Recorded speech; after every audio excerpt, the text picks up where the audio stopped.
The first signal breach came at 03:17 UTC, emerging from the silent expanse of orbital night. Commander Rhea Voss had been monitoring the quantum surveillance array aboard Lagrange Station 4 when the anomaly appeared, a precise pulse buried in the noise of cosmic background radiation. It was not random, not an artifact of interference. The telemetry revealed an ordered symmetry that defied known encryption systems, a structured rhythm echoing through the quantum lattice with mathematical precision. The pulse possessed intent, as if another intelligence were knocking through layers of physical law.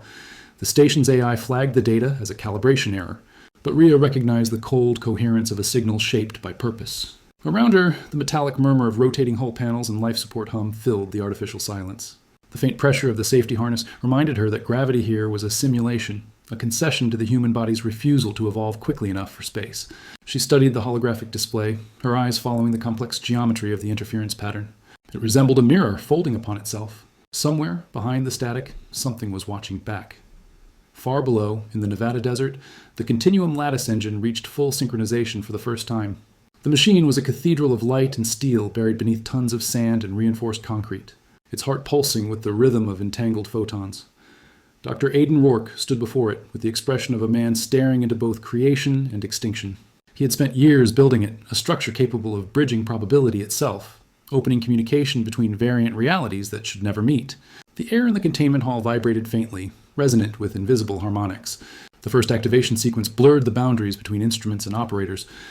The mirror gate responded like a living organism. It flexed and folded, light bending into impossible geometries. For a moment, every reflective surface in the chamber displayed not one world but hundreds, overlapping like layers of glass. Aidan felt his heartbeat slow to match the machine's oscillation, a hypnotic rhythm that spoke of symmetry beyond reason. Across the observation deck, scientists watched their instruments distort under data too dense to process. For several seconds, time seemed to stagger. At that exact instant, a ripple passed through the global quantum communication network, propagating faster than any signal had the right to travel. Rhea Voss, still aboard Lagrange Station 4, saw the wave hit the surveillance grid. The readings spiked past the threshold and cascaded into failure. She locked down the array, but the damage was already done. The interference pattern had evolved, expanding from a single pulse to a lattice of synchronized distortions that encircled the planet like an invisible crown. By the time Rhea's descent craft entered the upper atmosphere 6 hours later, the world below was already shifting. Civilian communications had become erratic. Satellites lost alignment for fractions of seconds that translated into catastrophic errors in navigation systems. Military assets across every continent moved to alert status. The Nevada facility became the epicenter of both scientific wonder and existential dread. The installation looked like an oasis of metal in the barren expanse, its structures gleaming under the sun. Rhea's arrival transformed it into a fortified perimeter. Armored convoys surrounded the research core, and command vehicles thrummed with the weight of classified protocols. The desert wind carried the tang of ozone, a lingering trace from the gate's earlier activation. Inside, the containment ring pulsed with a faint luminescence that shifted like breathing light. Aidan Rourke stood beside it, gaunt from sleeplessness, consumed by the realization that his invention had succeeded too well. The mirror gate no longer resembled machinery. It looked organic, a sphere of refracted energy nested within magnetic clamps, its surface alive with rippling reflections of impossible architecture. Instruments flickered erratically, oscillating between data values that contradicted physical law. The containment field wavered as the gate's heartbeat accelerated. Monitors cracked, metal groaned, and the floor trembled as the fabric of the chamber bent around the singularity forming at its core. The implosion began without warning. The gate's radiance collapsed inward, compressing light and sound into a single impossible note that made every human nerve recoil. When the afterimage cleared, half the laboratory was gone. Steel and concrete had fused into glass, and at the center of the ruin lay a shape that had not existed moments earlier. It was humanoid, armored and motionless, its surface flickering with residual energy. The figure remained intact as the containment field re-established itself. Its armor was made of a substance that defied spectral analysis, neither solid nor fluid, existing somewhere between states. Every few seconds, its form shimmered out of alignment, as if displaced by an echo. The soldiers encircling it hesitated, weapons drawn, unsure whether to treat it as artifact or enemy. Before anyone moved, the armor dissolved into light and vanished, leaving behind a small black device that pulsed faintly on the scorched floor. When the recovery team secured the object, it activated automatically. A lattice of holographic projections filled the air, rendering patterns that merged mathematics, cartography, and something like biological topology. The imagery revealed a global map overlaid with 6 distinct nodes, each corresponding to a geographic coordinate where the same quantum resonance now spiked. The data implied convergence, Locations where the two universes intersected, thin membranes of shared probability waiting to rupture. Analysis from orbital surveillance confirmed the readings.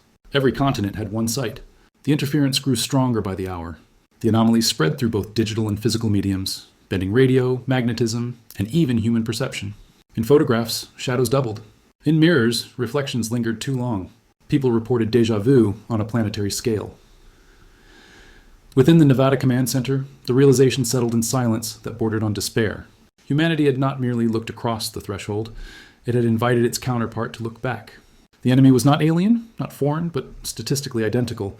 Another Earth, another civilization, mirrored across the quantum divide, now aware of its twin. The first contact humanity had ever achieved was with itself. The military response was immediate. Command authority shifted the Nevada site under tactical jurisdiction. An emergency directive initiated Operation Veilbreaker, simultaneous interdiction of all 6 resonance nodes before uncontrolled synchronization could occur. The objective was not destruction, but controlled collapse, a delicate task requiring precision rather than firepower. Rhea Voss led the first field unit, supported by a minimal force of drone operators, engineers, and quantum field specialists. The target was a remote installation buried beneath Siberian ice, where sensors had detected an unstable resonance pulse identical to Nevada's. Atmospheric entry was violent. Magnetic storms raged across the poles, distorting radar and interfering with encrypted communications. The drop sequence scattered half the drones. The survivors landed amid wind that carried flakes of ash-black ice, each particle flickering with prismatic light. Inside the frozen complex, instruments struggled to remain coherent. Space itself felt wrong. Distances stretched unpredictably and light refracted at inconsistent angles. Every breath fogged into patterns that twisted before fading. The resonance node pulsed at the core of the structure, casting ghostly illumination down the ice-slick tunnels. The team advanced cautiously, sensors reading phantom heat signatures that appeared and vanished like hallucinations. When the enemy finally appeared, it arrived as distortion rather than movement. Figures stepped through sheets of displaced air, soldiers clad in armor identical to theirs, moving with their exact formation patterns. The mirrored unit advanced without hesitation, its tactics synchronized perfectly. Each motion predicted its counterpart's intent. Fire exchanges were chaotic. Rounds bent off trajectories, drawn into gravitational eddies created by the resonance field. The ice exploded around them in silent blossoms of vapor. Rhea adapted instinctively. The mirrored forces responded to pattern and rhythm, predicting every standard maneuver. She broke the sequence, ordering asynchronous movements that defied tactical coherence. Units scattered irregularly, choosing targets at random. The mirror formation faltered. Disruption became survival. Amid the chaos, Rhea planted the quantum disruptor charge against the gate's foundation. The collapse unfolded in utter silence. Light folded inward like petals sealing around a core. Space convulsed once, then stabilized. The mirrored figures disintegrated, leaving only fading outlines on the ice. The resonance field vanished, but so did 3 members of her team, erased cleanly from every sensor record. Where they had stood remained only faint luminescent residue, rippling softly before fading to nothing. Back in Nevada, data from the Siberian collapse streamed into the command core. Analysts struggled to classify the residual energy. The waveform matched no known radiation, but pulsed within the frequency band associated with human neural delta rhythms. The implication was immediate and horrifying. Those who had vanished might not have been destroyed, but transferred. Their cognitive patterns mirrored across the divide. When Rhea returned to base, the wound in her shoulder from refracted kinetic debris ached beneath the medical weave. She found Aidan Rourke studying the data, his face pale under the harsh light of the monitors. The mirror gate pulsed quietly in containment, its glow steadier now, as if anticipating its next awakening. The victory in Siberia felt hollow, a reprieve rather than triumph. Humanity had survived the first engagement, but the rules of this new frontier were written in equations no one yet understood. Beyond the facility walls, the desert horizon shimmered faintly under the night sky. Auroras rippled where none should exist, spectral curtains of color that marked invisible tides between worlds. Every signal transmitted through the global network carried microscopic distortions, subtle whispers of interference that hinted the boundary was weakening. The realization settled upon Rhea with the weight of inevitability. The multiverse had ceased to be theory. It had become contested territory. The next confrontation would not wait for permission. Somewhere across that impossible divide, reflections prepared their counterstroke. In the quiet between radio bursts, the air itself seemed to hum, a pulse too steady to be random, too familiar to be foreign. The world had awakened something vast, and the echo of that awakening was already on its way back. The aftermath of the Siberian collapse marked the beginning of the longest 48 hours in human command memory. Across the world, governments fell into uneasy synchronization, uniting under a shared fear that neither diplomacy nor deterrence could contain. The resonance nodes pulsed irregularly, their fluctuations tied to quantum lattice harmonics that no one yet understood. Analysts noted that each spike aligned with human neural cycles, as if consciousness itself played a role in the phenomenon. Sleep became treacherous. Dreams bled into sensor readouts. Surveillance AIs began registering phantom data shaped like thoughts. Commander Rhea Voss spent those hours in motion, her body healing slower than protocol allowed. The medical graft in her shoulder responded poorly to atmospheric fluctuations caused by resonance interference. Every movement sent sparks of pain through her muscles, a reminder of what the new war demanded: adaptation through endurance. The Nevada complex transformed around her, expanding from a research station into a fortress.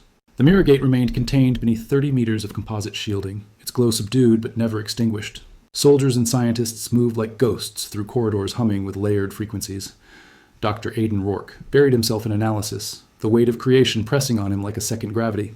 He charted the energy decay patterns from the Siberian breach, each data string twisting into incomprehensible feedback. The survivor's biometrics displayed fluctuations matching the gate's pulse, suggesting residual entanglement. He realized the quantum battlefield extended beyond geography. Every human mind exposed to the resonance became partially connected to its mirror counterpart. The enemy was not only across the divide, it was inside the equations that defined existence. Colonel Dax Mercer, who had transformed from liaison to commander of the emerging Quantum Defense Initiative, reviewed logistical projections with grim efficiency. The operation consumed resources faster than any prior engagement in recorded history. Quantum jammers required isotope fuel cells with half-lives measured in hours, their cooling systems prone to failure under heavy load.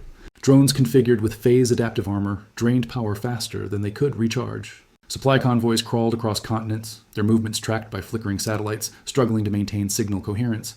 Every engagement came with invisible attrition, the decay of probability itself. Meanwhile, orbital surveillance revealed that resonance nodes were not static. They expanded and contracted in rhythm with atmospheric tides, like lungs breathing across universes. The data implied an intelligence guiding the synchronization, or perhaps an emergent pattern developing within the overlapping realities. Either way, humanity was no longer operating in isolation. Every tactical move mirrored somewhere else. The second engagement began at the edge of the Indian Ocean. A resonance anomaly rose from the sea floor, forming an electromagnetic storm that blanketed 400 kilometers of coastline. Naval fleets deployed containment drones designed to anchor the field's outer boundary. The mission objective was simple: stabilize the zone before it reached continental landmass. The execution proved anything but simple. As Rhea's command ship approached the perimeter, the ocean surface fractured into interference patterns. Waves collided out of sequence, forming ridges of still water amid chaos. Lightning struck upward, threading through invisible filaments that connected sea to sky. Within the storm's center floated a structure half submerged, resembling coral yet metallic, growing visibly as though time itself flowed faster inside the resonance. Instruments failed to determine its origin. Whether constructed by human hands or its mirrored counterpart, it radiated unmistakable design. The fleet maintained distance, its weapons locked in passive targeting mode. Any energy discharge risked amplifying the quantum harmonics. Crews operated manually, relying on analog systems long retired from service. The storm's gravity distorted compass bearings and caused inertial drift. Within minutes, the first ship lost stabilization, its hull bending as if pulled toward its own reflection beneath the waves. The crew abandoned ship before it folded inward, leaving behind a cloud of mist that glowed faintly before dissipating. Rhea observed from the command deck, her vision steady despite the rhythmic lurch of the vessel. The data feeds projected across her visor displayed incomplete telemetry. The enemy was not visible in traditional sense. It manifested as interference within sensor arrays, silhouettes formed by absence. Every time the crew recalibrated, the patterns shifted, mimicking the algorithms used to detect them. It was a battle of perception. Each adjustment revealed nothing except that they were already being watched. The fleet's engineers activated the first containment array, deploying resonant anchors along the storm's boundary. The devices emitted counterphase pulses designed to neutralize harmonic buildup. For several minutes, the sea calmed, the stormlight dimming to a dull violet glow. Then the readings inverted. The counterpulses fed directly into the resonance, amplifying it instead of canceling it. The anchors overloaded, releasing waves of heatless fire that leapt across the surface like living electricity. Several ships vanished into the glare. The shockwave threw debris skyward, scattering metallic fragments that shimmered like glass before dissolving midair. Rhea braced against the command rail, her mind mapping options faster than instinct. She rerouted communication relays through orbital satellites, cycling frequencies at random intervals to break predictive feedback. The interference weakened slightly. For a moment, the resonance field wavered, revealing fleeting shapes within. They resembled aircraft, sleek, unfamiliar yet patterned after human design philosophies. The mirrored fleet had arrived. It existed on the other side of the quantum veil, visible only when interference aligned. Both sides now occupied overlapping probabilities of the same ocean. The first exchange of fire occurred not through weaponry, but through physics. Pressure waves crossed dimensions, each echo amplifying the next. The ocean heaved, and entire swaths of water reversed direction. Clouds formed spirals that twisted counter to planetary rotation. Rhea ordered strategic withdrawal, understanding that containment had failed. The fleet retreated under electromagnetic blackout, leaving behind wreckage that never sank but hovered a few centimeters above the surface. Suspended in fields of probability, in Nevada, Aidan Rourke tracked the event in silence. The data confirmed his worst fear. The resonance was evolving self-symmetry, learning from interference, adapting to neutralization. He noticed faint oscillations in his instruments, corresponding to brainwave patterns across multiple continents. Civilian populations experienced synchronized sensory distortions, brief episodes where people claimed to see their surroundings double or to feel someone else's memories layered over their own. Humanity's collective consciousness had become part of the network. The mirror gate acted as conductor, drawing energy from cognition itself. As analysis deepened, another discovery emerged. The mirrored universe appeared fractionally more efficient. Every recorded energy exchange showed less loss. Their version of physics conserved information more perfectly. This advantage translated into faster adaptation and stronger resonance harmonics. Humanity fought an opponent that operated with superior probability economy. Colonel Mercer convened command without ceremony. The only viable countermeasure involved offensive action within the resonance itself, a direct strike at the Mirrorgate network to destabilize their synchronization algorithm. The mission required entering the threshold and surviving long enough to deploy disruptors. It was an operation few could attempt, and none expected to return from. Rhea volunteered before anyone else was considered. Her logic was simple. If her soldiers had vanished into the opposite world, she would cross the divide to find them. The operation, codenamed Nightglass, began under absolute secrecy. A transport built from composite alloys designed to withstand phase turbulence launched from a desert runway, shrouded in electromagnetic silence. The craft carried a small crew, each equipped with neural dampeners to protect cognitive patterns from entanglement bleed. At the heart of the cargo bay rested a quantum disruptor the size of a coffin, calibrated to collapse local resonance fields. As the craft approached the Nevada gate, the desert air shimmered. The veil appeared not as light, but as distortion, an absence shaped like a wound. The transition was instantaneous. The world inverted without sensation of motion. The sky turned translucent, the sun fractured into mirrored copies, and the landscape reassembled itself in reverse geometry. The instrument stabilized after several seconds, revealing terrain nearly identical to the original desert but tinted in perpetual twilight. Structures stood where none should exist, counterparts of human facilities rendered in unfamiliar materials. The mirror. Earth awaited. Inside this reflected realm, physics whispered rather than roared. Sound carried oddly, and shadows bent away from their sources. The crew moved cautiously, aware that any misstep could ripple across realities. Their suits recorded rising levels of quantum coherence, suggesting proximity to a primary gate hub. Every surface shimmered faintly, covered in hexagonal tessellations that resembled circuitry grown from mineral veins. The air itself vibrated with a low-frequency pulse. They reached the structure at dawn, or what passed for dawn in that world, where the sun never fully cleared the horizon. The hub resembled an inverted version of the Nevada complex, its architecture symmetrical yet alien in execution. At its center, the mirror gate pulsed like a living organism, feeding off a network of conduits that spread across the landscape. The crew prepared the disruptor, synchronizing its sequence to the local harmonic frequency. Before deployment, the resonance shifted. The gate responded as if aware of intrusion. The surrounding air crystallized into geometric shapes, floating briefly before dissolving into mist. The temperature dropped sharply. Rhea felt pressure behind her eyes, a sensation of being observed not by sight, but by thought. The mirrored environment adjusted its variables, aligning probability fields around the team's movements. Every step felt anticipated. The disruptor activated, releasing an expanding wave of null frequency. Space contracted, folding the mirrored terrain inward. The gate fought back, emitting a counter-harmonic that twisted the ground into spirals of energy. The collision produced silence so dense it became physical. The shock threw the craft sideways, tearing its hull and scattering debris across fractured sand. When the field stabilized, the structure had vanished. Only a crater remained, glowing faintly. The crew count registered incomplete. 2 members were missing, their biosignatures faint but present on overlapping coordinates. The disruptor had succeeded partially, destabilizing the hub, but failing to prevent phase bleed. Rhea stood amid the wreckage, her visor clouded with condensation that refused to clear. Through the haze, she glimpsed movement, a silhouette resembling her own stance, standing across the crater. The reflection turned and faded, leaving behind the faint shimmer of recognition. Back on Earth, Aidan detected the mirror gate's partial collapse through his instruments. The resonance frequency dropped, then split into twin harmonics. The network had fragmented, but in doing so, it created feedback loops feeding directly into the main gate in Nevada. The containment field strained under exponential load. Engineers scrambled to stabilize power output as the energy levels approached critical. The feedback reached its climax with a pulse that spanned every communication channel simultaneously. For a moment, all signals aligned. Across the world, millions of people froze as identical neural impulses coursed through their minds. Every individual shared a single fleeting vision of mirrored landscapes, of familiar faces turned slightly wrong, of choices they had never made but remembered making. Then the vision broke, leaving silence deep enough to feel like grief. Aiden realized what had occurred. The two realities were no longer separate entities. They were entangled consciousnesses attempting to merge. The mirror gate no longer functioned as a bridge. It had become a mind. As the power grid flickered and the night sky filled with faint shimmering bands of light, humanity faced a truth more devastating than invasion. The war was not between worlds, but between probabilities of the same civilization competing for permanence.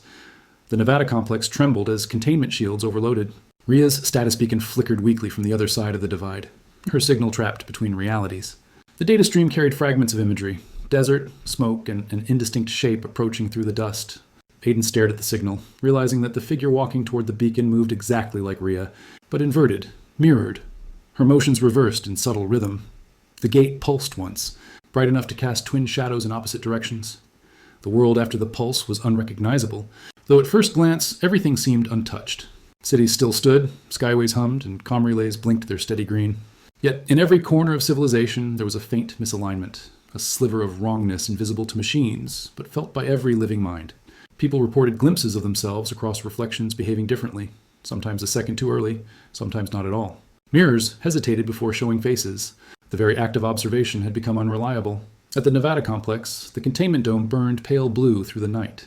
The mirror gate thrummed like a heart, struggling to find its rhythm.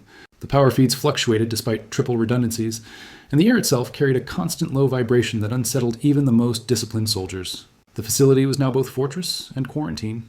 Entry required synchronized biometric confirmation every 10 seconds to ensure alignment fidelity. Some personnel failed the scan and simply faded, replaced by echoes that dissolved before anyone could reach them. The administration marked them as quantum displacement casualties, neither dead nor alive, just statistically missing. Dr. Aiden Rourke had not slept since the pulse. His eyes had turned glassy from light fatigue, and his thoughts moved in recursive loops. The data stream from the mirrored feedback revealed a truth he could no longer deny. The multiverse was not an external discovery, but an extension of human cognition. Every observation, every equation, every measurement acted as a vote in the cosmic calculus of existence. Two versions of humanity were now competing for the same physical constants. The side that maintained coherence longer would survive as the dominant reality. The other would fade like an unresolved probability. Ria Voss's signal reappeared intermittently, hovering at the edge of detection. The telemetry placed her simultaneously in the mirrored desert and within a kilometer of the Nevada facility. A quantum overlap that defied spatial consistency. Aiden concluded that she existed in both domains, oscillating between them as the resonance sought equilibrium. He initiated stabilization protocols, feeding her signal into the central array, unaware that each attempt strengthened the neural linkage between himself and the mirrored network. Colonel Dax Mercer oversaw the militarization of the containment perimeter. Satellite coverage was unreliable, so all surveillance shifted to ground-based sensors. Patrols operated under strict probability drift limits. If any soldier deviated from their assigned pattern by more than 3 standard deviations, they were recalled immediately to prevent phase corruption. The atmosphere crackled with tension. Rumors spread through the ranks about people hearing their own voices echoing from radio static or receiving orders they had never been given. The chain of command began to fragment under the pressure of uncertainty. Then came the first confirmed incursion. At 0400 hours, a sensor array near the perimeter recorded movement inside the exclusion zone.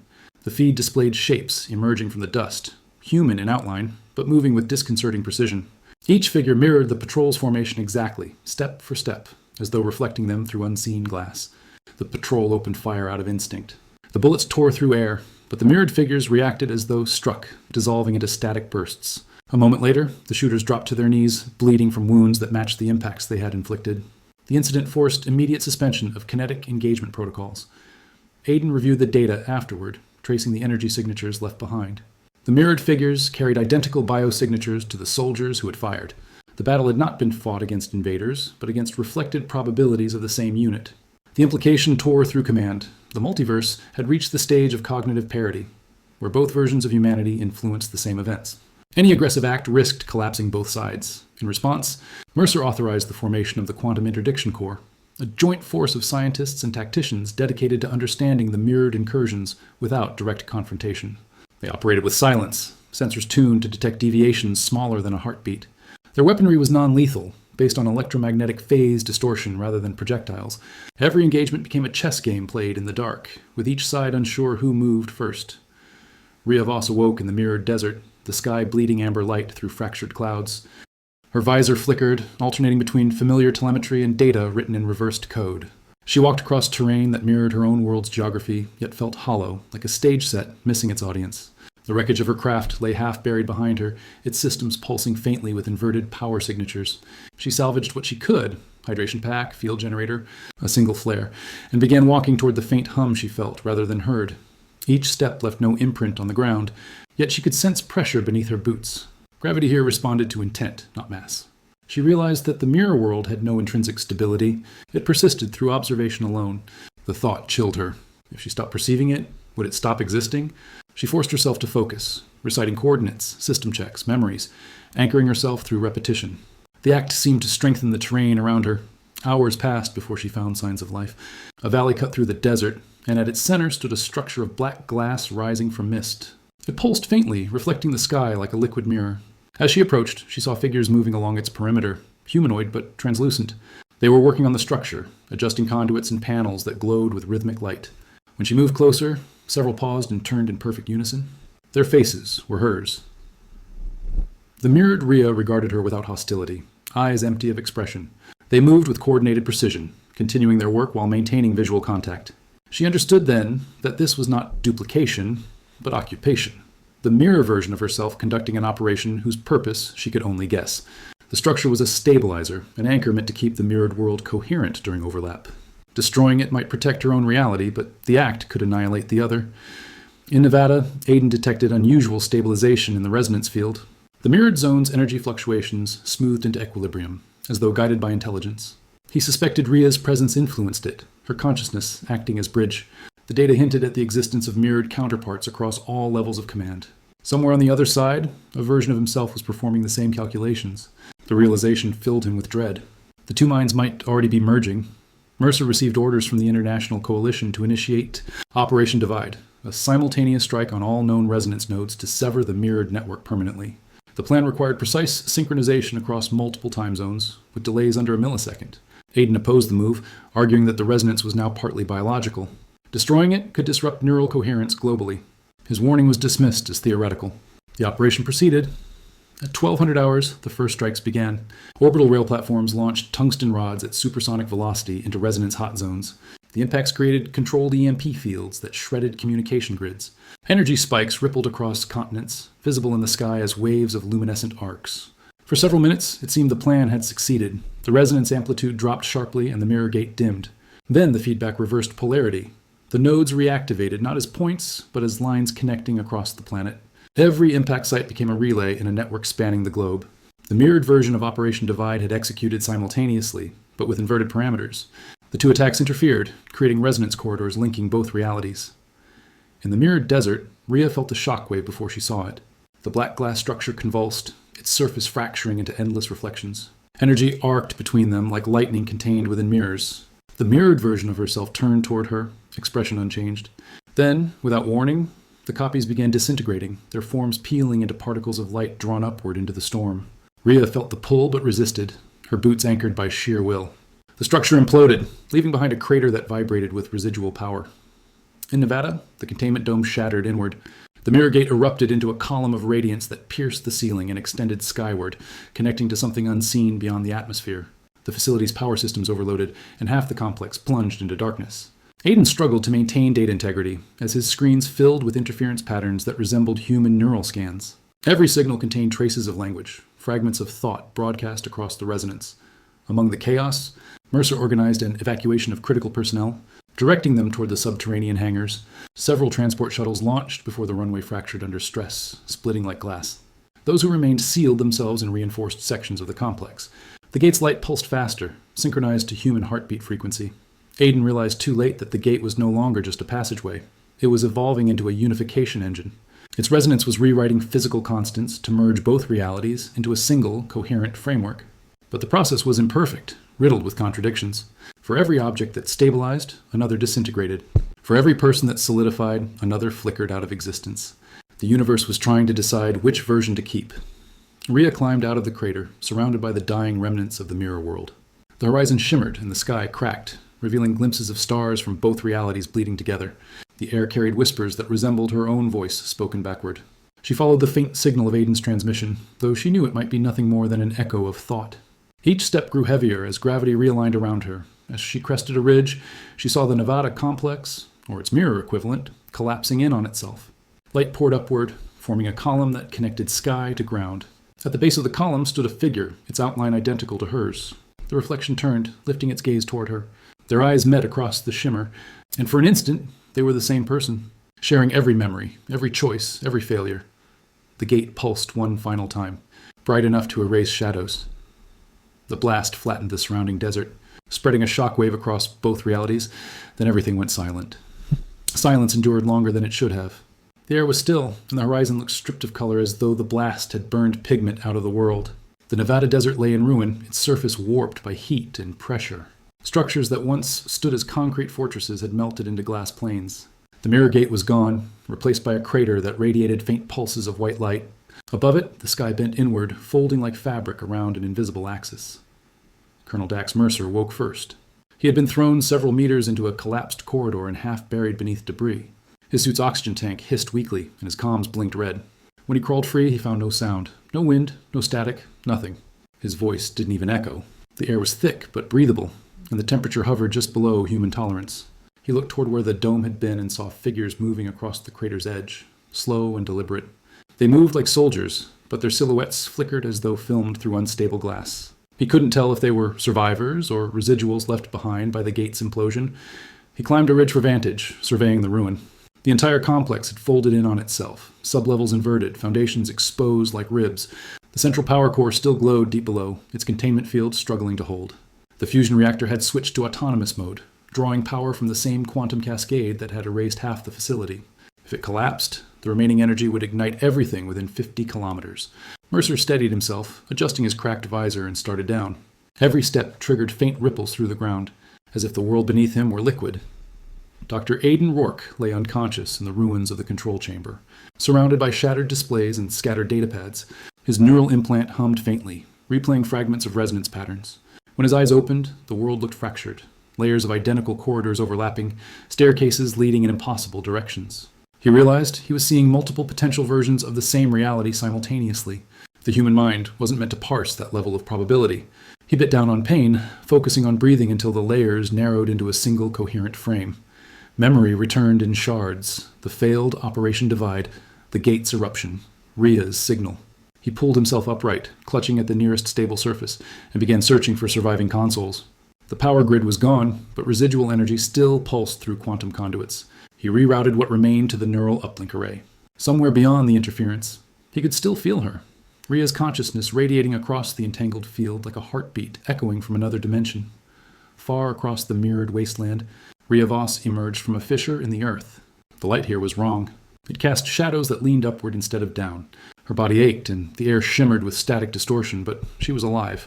The landscape had shifted into something in between. The desert of her world fused with the reflective geometry of the mirror realm. Towers of glass jutted from dunes of sand and metal. The sky fractured into mosaic clouds that rotated slowly like gears. She moved through it with deliberate precision, aware that each step altered the world's balance.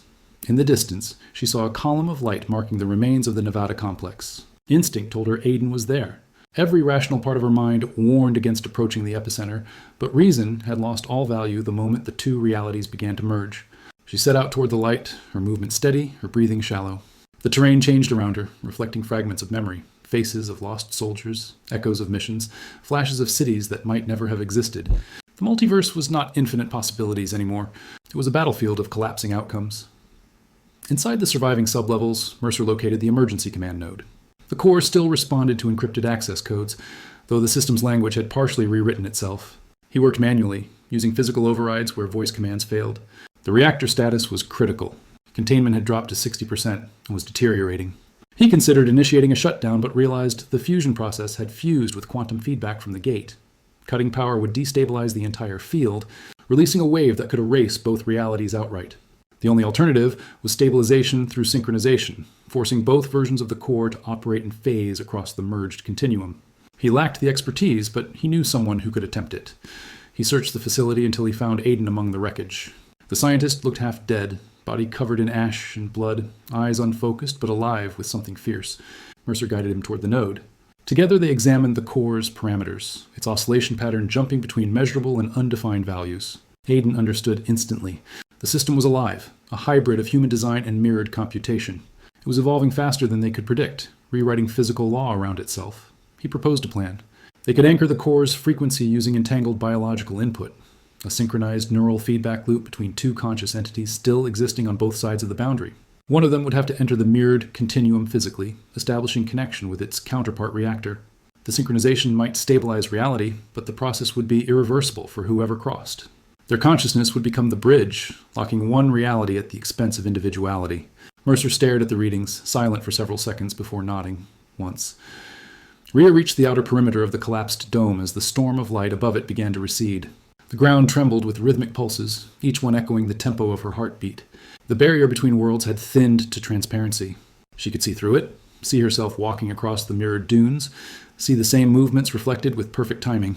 At the center of it all, Aiden stood before the reactor, eyes locked on a swirling sphere of energy suspended above the control pit.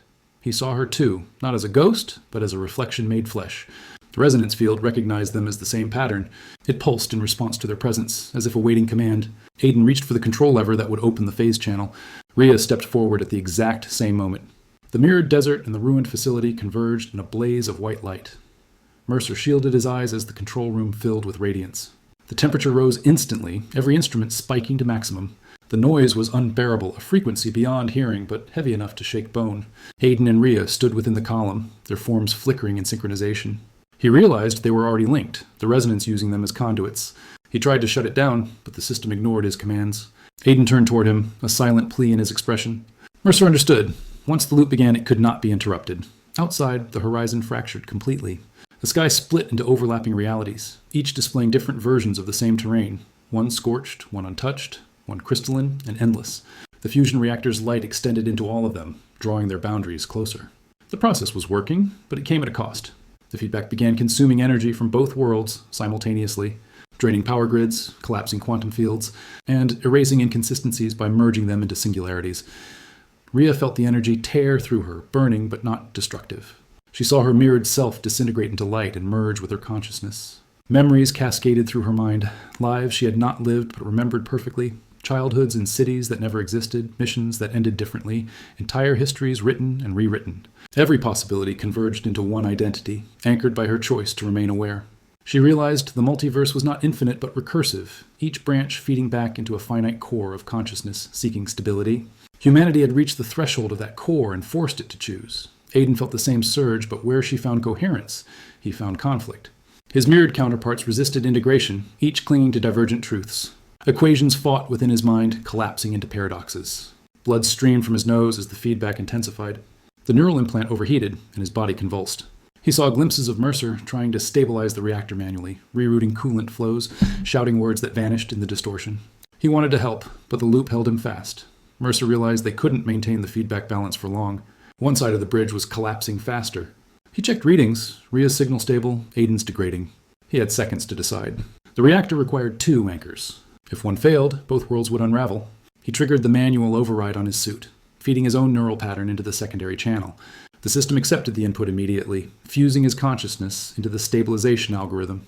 Pain flooded his body, but he kept the connection steady. The ground split open, light pouring through the cracks. The air shimmered with billions of particles, each representing a collapsing probability. The boundaries between atoms began to blur. Aiden's last coherent thought was of Rhea's face illuminated in the radiance, her eyes steady, unwavering. She looked at him with something beyond recognition, a calm acceptance of sacrifice. Then the light consumed him. Rhea felt his presence fade, replaced by a sudden equilibrium. The storm stopped expanding and began to contract, folding inward. The skies reassembled into a single seamless expanse. The mirrored structures dissolved, replaced by tangible matter. The reactor's hum softened to a heartbeat rhythm, synchronized with her breathing. The world was stabilizing. When the light faded completely, she stood alone in the ruins. The crater remained, but its edges had cooled and the air was filled with drifting dust. The sky above was whole again. She felt the presence of both Aiden and Mercer within the silence. Not gone, but transformed. Their consciousness had merged with the stabilizing field, anchoring reality from within. She was the last surviving link between what had been and what would remain. The facility lay quiet, the gate sealed. the hum of quantum resonance fading into ordinary wind. In the distance, the first rescue drones appeared, their engines cutting through the stillness. Rhea turned toward them, but did not move. Her body trembled with exhaustion. Her vision blurred, yet her mind was clear. The multiverse had folded into one coherent reality, but its scars would never fade. Humanity had glimpsed its own reflection across infinity and survived, barely. Then, faintly, beneath the quiet, she heard a pulse, a rhythmic echo deep underground, steady and deliberate. The reactor still lived. And within that pulse, she could feel them watching, guiding, waiting. The wind shifted. The desert shimmered once more, and the light above the crater flickered like a heartbeat beginning again. The fires over the North Pacific had dimmed, but the sky remained bruised, streaked with contrails of ionized plasma that refused to disperse. The ash of the mirror gate's collapse hung like ghost light, drifting on high-altitude winds. Where the great arc reactor once blazed stood only a crater, its edges vitrified and blackened, its center pulsing with residual heat. Sensors registered background radiation levels fluctuating beyond predicted decay curves, as if something unseen were still trying to rewrite the laws of matter. The world had not ended, but it had been rewritten. Colonel Marin Cade stood on the edge of that glassed horizon wrapped in a fire-retardant coat, her face a mask of exhaustion. 2 days had passed since the blast. The quantum field stabilizers were dead, the communication lattice across half the Pacific was fractured, and orbital logistics had been cut off by a debris field of their own satellites. Her division had been reduced to 113 soldiers, most injured, all running on adrenaline and intravenous stimulants. Yet there was no more enemy fire. The intruders, the Mirrorborn, what remained of them, had vanished at the instant the gate imploded. The silence was not peace. It was the hollow pause after a gunshot. She could feel it in her bones, a pressure and expectancy, like standing at the center of a clock whose gears had stopped but might resume at any second. She turned her wrist display toward the crater. Its sensor feed crackled. Quantum noise, dense and rhythmic, more pattern than randomness. Each pulse carried a signature. It was a voice, faint and far away, repeating a binary cadence that her mind recognized before the translator confirmed it. It was a heartbeat. She knew who it belonged to. Dr. Lee Wen had been at the core when the stabilizer arrays folded inward. Every model predicted vaporization, but this was something else. The readings suggested superposition, not survival, not death, but a state trapped between. Cade felt her jaw tighten. She wanted to believe he was gone. She needed to.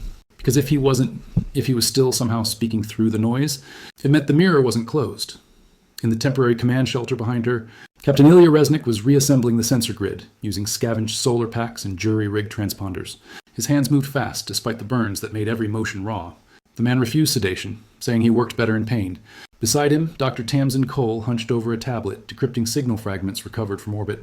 Her face was streaked with soot, her eyes bright with something that was not quite hope. She found her opening only when she noticed Cade's silhouette framed against the crater. "It's him, isn't it?" Cade didn't answer. Cole rose and approached, her boots crunching on the glass-like soil. The waveform carries Lee's neural pattern. You know that. He must have merged with the field before the collapse. He's still in there, inside whatever's left of the gate's quantum lattice. Cade turned, her voice low. "And you think we should pull him out? After everything he unleashed?" He didn't unleash it. He tried to understand it. Cole's voice cracked with fatigue, but burned with conviction. The mirror wasn't an invasion, it was reflection. Two realities converging. He was trying to stabilize the overlap, not weaponize it. The power spike wasn't his doing. It came from their side. Their side doesn't exist anymore, Cade said flatly. And if it does, we can't risk bringing it back. Resnick entered, carrying a thermal map. "Colonel, you should see this. The crater core is cooling, but not evenly. There's a symmetry emerging, like a fractal repeating itself. It's spreading under the crust. Whatever's left of the mirror field, it's still expanding, just slow enough to be invisible." Cade studied the holographic projection. Beneath the crust, thin veins of luminescent matter spread outward from the crater's heart, like the root system of an alien organism. Each branch mirrored a corresponding structure elsewhere. Underground fiber networks, atmospheric charge zones, even oceanic current paths. It was as if reality itself were copying and pasting segments of its own design. Cole whispered, "He's still trying to bridge it. He's stabilizing our world from the inside." Resnick shook his head. "Or rewriting it. Either way, we're running out of time." Cade felt the decision forming long before she admitted it. She called for an emergency council via the still-functioning quantum relay, a voice-only link to the last surviving base in Alaska. Admiral Riker's voice came through, distorted but recognizable. "We're sealing the Pacific perimeter. No one approaches the impact zone. Is that clear, Colonel?" "With respect, sir," she said. "The field is still active. If it keeps expanding underground, containment's not possible. It's either neutralize it or harness it." "You're not authorized to harness anything," Riker said. "Your mission is quarantine. You'll hold position until demolition units arrive." She knew what that meant. Orbital kinetic strikes, tungsten rods from high altitude, complete sterilization of the area.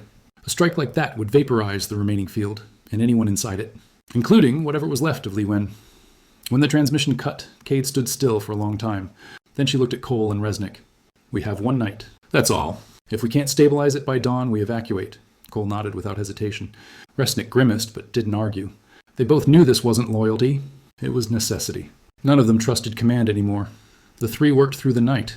They repurposed drone cores as quantum amplifiers, using the last reactor fuel cells to power a containment grid over the crater. Cole tuned the emitters to match the signal pattern, Lee's heartbeat looping endlessly. Each pulse stabilized the energy flow for a few seconds before the field destabilized again.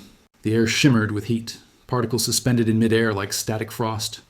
At 0400, the pulse rhythm changed. Faster, sharper, syncopated like a message struggling through interference. Cole leaned over the monitor, decoding the spikes into audio. It wasn't words, not exactly, but the cadence carried intent. She translated what she could. Stop collapse. Reverse polarity. Mirror open, one way. Cade stepped to the crater edge as the field brightened. He's trying to reopen it? Cole shook her head, tears forming. Not to bring them through, to send himself back. He's locking the bridge from the other side. If we don't assist, the unstable matter spreads. If we do, he's gone for good, Resnick muttered a curse, adjusting the amplifier frequency. And let's make it clean. They aligned the emitters and fired. The sky ignited in silence, a dome of light expanding outward like a breath held by the planet itself. The crater glowed blue-white, the soil liquefying beneath their boots. For a second, Cade saw shapes within the brilliance. Familiar, human, yet impossibly distant. She thought she saw Lee standing within the light, calm, his hands raised as if pushing the two worlds apart. Then the dome imploded, collapsing into a single point that winked out without sound. The silence afterward was complete. The crater cooled. The field readings fell to 0. Cole checked her sensors, her voice trembling. He did it. The expansion's gone, Cade exhaled slowly. Her comm implant pinged once, a single coded burst before fading. It was Lee's encryption key. She didn't open it. Some things were better left in superposition, neither known nor forgotten. By sunrise, evacuation shuttles arrived. The Pacific Command ordered immediate withdrawal. Cade filed her report, stripped of classified data and emotion. Containment achieved. Quantum anomaly neutralized. Casualties acceptable. The words burned her throat as she said them. Weeks later, in the recovered cities of the western seaboard, the world began to rebuild. Communications slowly returned. The global markets resumed. But something had changed, not visibly, but perceptibly. Engineers noticed circuits running cooler than they should. Pilots reported instruments correcting trajectories without input. Even random number generators behaved less randomly. It was as if the universe had subtly improved its own efficiency, shedding imperfections. Cole joined a reconstruction team in Geneva, studying residual quantum coherence in the global network. She found embedded harmonics, tiny recursive pulses matching Lee's neural signature. Not invasive, just present, guiding. She never reported it. Some truths were better preserved as mysteries. Resnick retired from service, living on a remote coast. He built a small beacon tower powered by scavenged drone cores, tuned to the same frequency that once held Lee's heartbeat. Every night he sat beneath its glow, staring at the horizon where the stars shimmered just a little too brightly. And Cade? She stayed. Command promoted her to oversee the Quantum Defense Initiative, a program born from the ashes of the Mirror War.